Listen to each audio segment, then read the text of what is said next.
Broadcasting from the business capital of the world, this is the Podcast Business News Network.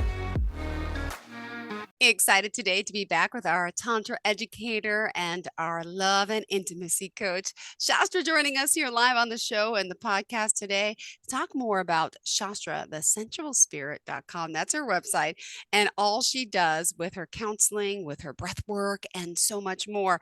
First and foremost, let me say welcome. How are you doing today?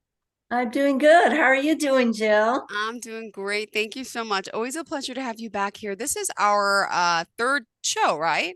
Right. All right. So today's topic is tantric communication. Why would you say that's so important? Well, for several reasons. The Without that, there's no opportunity for each partner to learn how to be a teammate for the other. And it's just continues the unconscious sexual merging that happens year after year. So I always say, intimacy starts outside the bedroom, and tantric communication is like one of the first keys that I offer to a couple. And through my process, which I'll explain as we go along, just it's amazing that each couple finally feels more safe to be vulnerable, and being vulnerable is what it's all about, right? Yeah. And being Yeah. heard, being understood. So, what would you say, is about the art of understanding when it comes to the opposite sex? I know you want to digress on that. Yeah. So I'll just tell you really simple three feminine qualities and three masculine qualities, and then tips for Okay. men and women on how they can understand each Okay. other. Um, for feminine qualities, I would say that the feminine essence or the feminine energy has a natural ability to connect to higher consciousness. Mm-hmm. Now, another thing is the feminine energy is much more a master of the physical body than the masculine energy. And Okay. that kind of makes sense.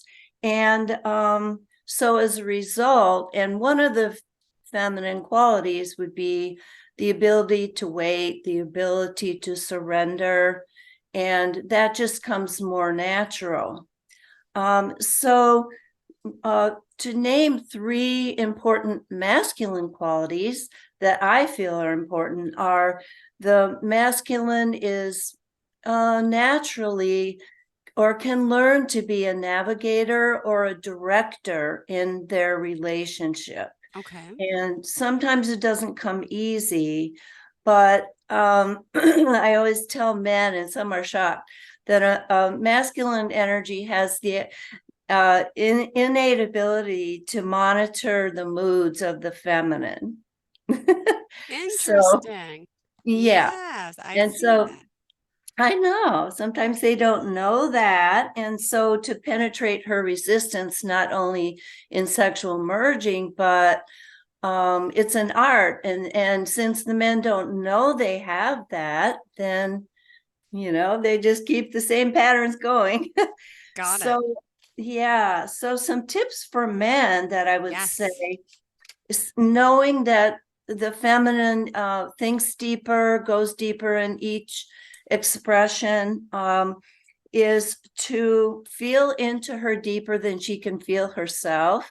And Okay. that's a really deep comment, but Mm-hmm. the idea of it is, I mean, the main complaint I get from women coming to me solo for a session is that their male partner does not listen to them, does not tune into them. Mm-hmm. And so the beauty of this whole process that I've created in tantric communication is to give the male steps, step by step. So he doesn't necessarily have to be as deep as her, but he can learn how to bring her out, you know?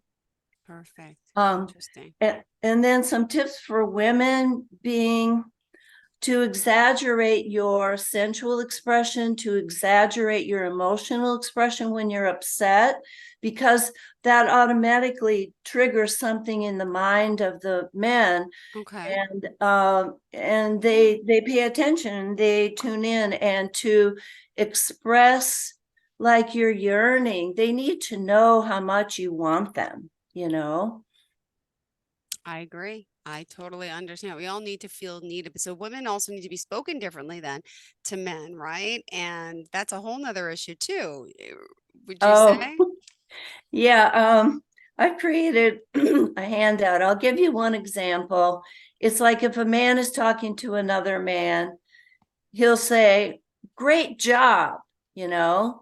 But my one tip and suggestion is a man talking to even a female co-worker is always use the word you or Okay. your in the beginning, like "You're wonderful," or "Your performance was amazing." So, in other words, to Hmm. make it more personal, you know? Got it. Okay. Yeah. So, And how do men like to be talked to? I mean, right? Because there's two different sides to that. Most men, what would you say? yeah, I mean, they like the more impersonal, excuse me, comments like, "You nailed it," you know, or "Great job," or, you know, just things that how men talk to each other. And now, as far as how a female partner talks to a male, Mm-hmm.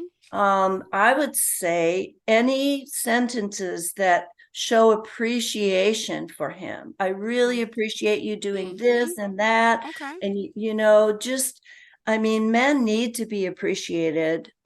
It's very needed and it's not done enough. So Got it. And did you want to share some more of these differences, or do you want to talk more about holding space? And I mean, there's a lot to get to. So I I'm know. here for the ride. This is good stuff, ladies and gentlemen. By the way, it's shastrathesensualspirit.com. If you are tuning in, follow her on LinkedIn as well. And it's Shastra. That's her name. Go ahead. Thank you. Okay, yeah, let's talk about holding space. So, Okay. I always say that in a tantric communication, it's good to take nothing personally, but that's really hard to do unless each person has worked through their woundedness. So, for example, Yeah. if a person is afraid of anger, and his female partner gets angry, he's not going to be able to hold space. He's not going to be able to take it personally. So I teach both sexes how to do that, how to take nothing personally, and how to actually, so they're sitting together doing a Mm-hmm. dialogue, which we'll talk about in a minute. And so the listener, in holding space, should really send his whole body energy forward, give her eye gazing, notice the texture of her skin, how stressed is she, just really tune into her, and that will make him a better listener, him or her a better listener. And then, you know, now, sometimes if there is anger, the listener, who is really the person holding space, can say, "Okay, let's take a 10-minute break," because he's the director at that point, right? Yeah. And he can monitor her moods. If now men can be the ones expressing their feelings too, and women also need to learn how to hold space. So, yeah. Got it. Well, also the importance of doing that. And what about the how to of holding space? Is there more to that you want to add? The how to. Yeah, well, like I said, the excuse me, I'm sorry. So in the process, what happens is each um say the speaker, she's upset about something, but she does what's called owning. She goes, I own that, when this happens, I feel triggered. What I would rather have is, and then she asks him to help her with this problem. So that immediately empowers both parties, which is really beautiful. But the art of owning is we have to spend time with ourselves, right? And what are our blocks in relating to the opposite sex in a really quality, genuine way. So um so so yes, I use the nonviolent communication principles, just basic ones, and then I've created some other dialogues, and then I have handouts that I can give men who are, men are more, they think in the broader picture, so they need a step by step. So this handouts give them a step by step of how to hold space and so forth. So it works really well. Got it. Well, also, I know you want to mention the importance of maintaining polarities, and then we'll get to the three types of Tantra communication. Okay, all right. Um, well, as far as polarities, just keeping in mind that um, if we, to create in electricity, say we need the electric current, we need the magnetic current. And you can create electricity with two magnetic currents, but it's not as strong. So in the creation of humans on the earth, there was a really powerful electric energy, which represents the masculine essence, and a really powerful magnetic energy, which represents the feminine essence. So Okay. even if it's same sex Interesting. partners, what I recommend is just choosing a polarity, especially in sexual merging, and that keeps the planet alive, you know? Yeah. Wow, I get it. All right. We got to keep things alive. And let's remind everyone again how we can reach out to you, Shastra. Okay, my website is shastrathesensualspirit.com. And my email, please email me at goddess.shastra@gmail.com. And also you can follow me on LinkedIn. Perfect. All right. Thank you so much. All right. Let's get to it now. Let's break it down. You say mastering day to day verbal communication is super important. So let's figure out, you got to kind of understand each person's communication style and get with that, right? Yeah, yeah. Exactly. So, yeah, I came up with, roughly 5 or 6 communication styles. So, are you a indirect communicator? Are you a non-communicator? Are you a delayed communicator? Are you Hmm. totally emotionally unavailable? Or the best type is to be a direct communicator. Okay. And then, like I said, owning and then learning the art of surrender. But the beautiful thing about the process that I've created is it just automatically people move into the state of surrender. And they open up to each other like they maybe have never done in a decade, so it's pretty amazing process, and it's very simple too, and um, so that's the beginning process. The second area of communication, once the couple, or even I really encourage you as a single to come, and I can teach you this, I can role play with you, and we can do all of this on Zoom, and you can create so much confidence in, attracting the opposite sex. And so it's very easy to do. So after the single person or the couple has mastered the day-to-day communication, knows how to be more of a direct communicator, we move into sexual communication. So how do you talk to a partner about sex? And when do you talk to a partner about sex? So I always suggest that the best time to talk to a partner about your lovemaking experience, say the night before, is over coffee the next morning, and using only positive feedback, like Okay.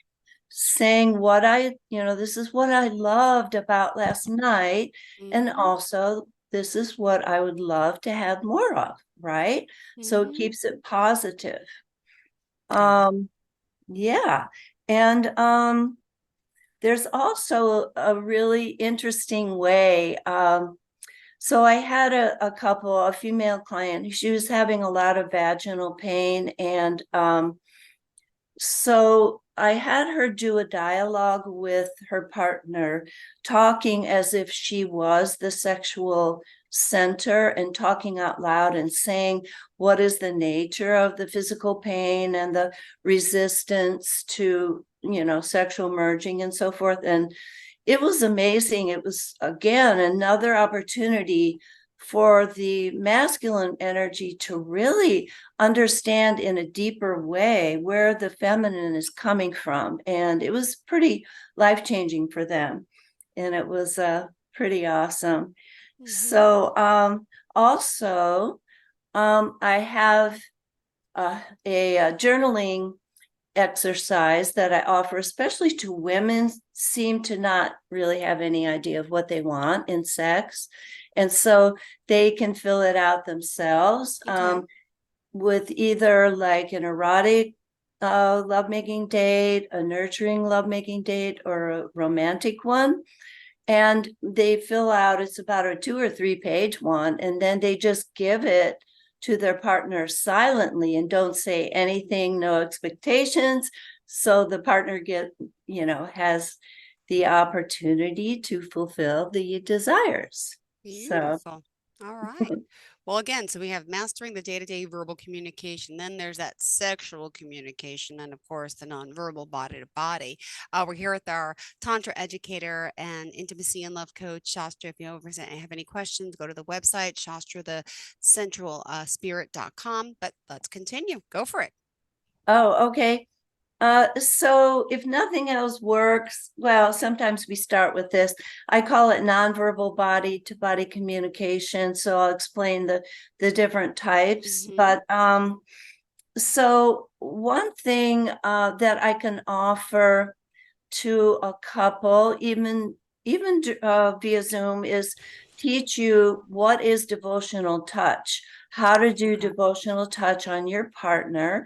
And what that is a nurturing, non-sexual, very light touch all over the body, except you do avoid the genitals. So again, it's a really great opportunity to really get to know your partner's body in a more intimate, slow way. Very And so, sensual. yeah, and even our world is so stressed out. So there's a way to touch your partner's head and stroke his head that'll totally take him or her out of her mind, and which Mm-hmm. is really awesome, you know. Yes. And I'm that so, person. I love if you touch my head and my hair, or like I call it tickling, right? Like I do with oh, my really? kids too. They're 6 and 8. So like just tickle like Oh. this, just touching the skin. It could be so amazing. It's so cool. Yeah, yeah, exactly. So, yeah, because in Tantra, the body represents the feminine because it's Mm-hmm. of matter. And so doing this, it just gets you in touch with why you're in a physical body, right? Mm-hmm. So true. Yeah. And so I created I call it nonverbal emotional expression. And I don't offer it to couples right away because it's very emotional. Okay. But basically, they sit in a certain position. The woman has her legs wrapped around the man, so the fronts of their hearts are touching and so forth. And then they shift their energy into their heart center and start doing deep breathing. So the person that is going to emote um, moves into toning the tone out of their heart on the out breath, and the person holding space all he's doing is just holding space. And so as say the female starts toning her, I encourage her tones to move more into negative expressions of emotional pain and trauma, because we hold these expressions in our heart. We have like layers and layers of protection in our heart. And sometimes I have to really breathe tone with them to encourage them to let go and to express negative emotions. But I had one Christian lady and she had a new partner, and I taught them that, and she wasn't really able to get into it too much during the private session, but her partner was such a great coach, and she reported back to me that, wow, she had so Yeah. much to let go of. Amazing. Amazing. What else? um, let's see. So tantric breath work Mm-hmm. always works. Well, that particular practice, does involve breath work, but there's different kinds of breath work. There's the whole body breath work. And once you breathe up into the third eye, nothing's going to bother you that much. So sometimes I tell them to do that for 10 minutes before they Okay. start their Yeah. dialogue date, right? Mm-hmm. Uh-huh. And let's see. Oh, in a couple more podcasts, we're going to talk about some pre-play practices that actually you start and stop and start and stop.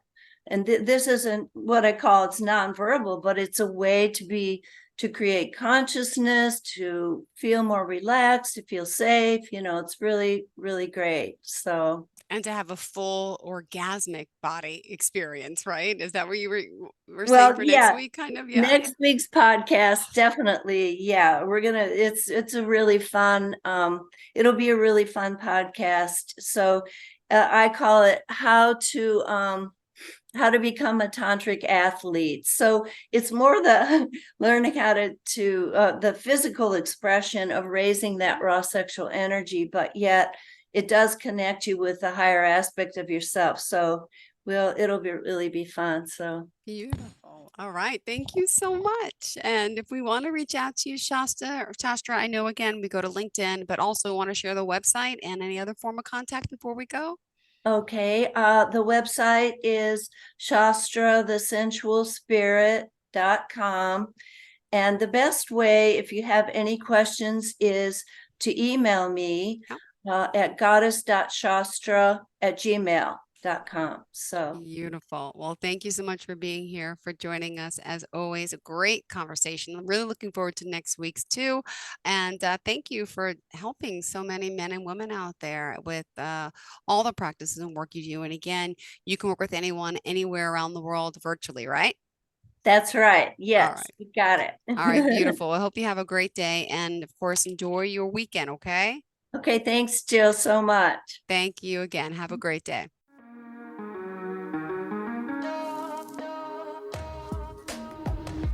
Broadcasting from the business capital of the world, this is the Podcast Business News Network.